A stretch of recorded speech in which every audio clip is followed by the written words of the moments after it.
दोस्तों सदियों से कुछ ऐसे अनोखे सवाल हैं जिसका जवाब जानने के लिए आम लोगों में और वैज्ञानिकों में हमेशा से ही दिलचस्पी देखी गई है। जैसे कि मरने के दौरान आखिर हमारे दिमाग में क्या चलता है, मरने के समय हमारा शरीर क्या चीज महसूस करता है और मरने के बाद हमारी आत्मा का क्या होता है। तो दोस्तों 1907 में डॉक्टर डंकन मैकडोगल नाम के एक शख्स ने दावा किया था कि आत्मा का वजन 21 ग्राम होता है। दोस्तों उस एक्सपेरिमेंट को लेकर के मैंने एक वीडियो बनाया हुआ है, अगर आप चाहें तो उसे भी आप देख सकते हैं। दोस्तों नियर टू डेथ एक्सपीरियंस के बारे में कई सारे किस्से आपने सुने होंगे जिसमें लोग मर कर वापस आने का दावा करते हैं और अपने अलग अलग तरह के अनुभवों को शेयर करते हैं, जैसे कि मरने के बाद सफेद रोशनी दिखाई देना, मरने के बाद सफेद टनल में से निकलना, अंतरिक्ष में हवा की तरह उड़ना और कुछ किस्सों में यमदूतों का आकर के उनकी आत्मा को साथ ले जाना। लेकिन दोस्तों मरने के एग्जैक्टली कुछ सेकंड पहले और मरने के एग्जैक्टली बाद हमारे दिमाग में क्या चलता है, इसका साइंटिफिकली प्रूफ आज तक नहीं मिला। लेकिन दोस्तों 22 फरवरी 2022 को फ्रंटियर्स इन एजिंग न्यूरोसाइंस में पब्लिश्ड एक स्टडी में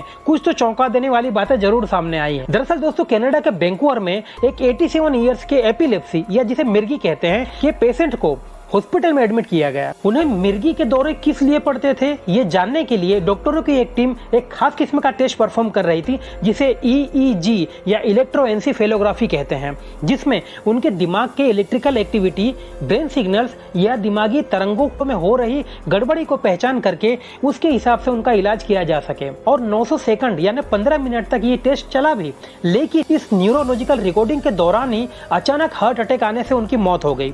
और इसलिए एक्सीडेंटली ही सही लेकिन एक मरते हुए इंसान के दिमाग की न्यूरोलॉजिकल रीडिंग को पहली बार रिकॉर्ड कर लिया गया। दोस्तों कंटकी के लुइसविले में डॉक्टर अजमल जेमार जो कि एक न्यूरोसर्जन और सीनियर साइंटिस्ट हैं, उन्होंने बताया कि 2013 में यूएस रिसर्चर्स ने चूहों पर भी एक एक्सपेरिमेंट किया था और उस एक्सपेरिमेंट में चूहे के मरने के 30 सेकंड पहले और बाद में उसके ब्रेन वेव्स में ड्रास्टिकली चेंजेस देखने को मिला था और वही ड्रास्टिकली चेंजेस इस 87 ईयर्स के बुजुर्ग व्यक्ति के ब्रेन वेव्स में भी देखने को मिला था। और दोनों ही केसेस में ब्रेन वेव्स की फ्रीक्वेंसी गामा बैंड्स के बीच में देखने को मिली थी। क्या होता है ये गामा बैंड्स? तो दोस्तों brain tumour, head injury, sleep disorder या एपिलेप्सी जैसी दूसरी बीमारियों में EEG या इलेक्ट्रोएन्सेफेलोग्राफी टेस्ट का इस्तेमाल किया जाता है, जिसमें अल्फा, बीटा, गामा, डेल्टा और थीटा बैंड्स की फ्रीक्वेंसी के आधार पर उनका ट्रीटमेंट किया जाता है। और हर बैंड अपने अलग अलग फ्रीक्वेंसी के आधार पर अलग अलग मेंटल स्टेट को इंडिकेट करता है। और इसमें सबसे हाईएस्ट फ्रीक्वेंसी गामा बैंड की होती है जो कि 31 से लेकर के 100 हर्ट्ज के बीच में होती है और ये तभी जनरेट होती है जब इंसान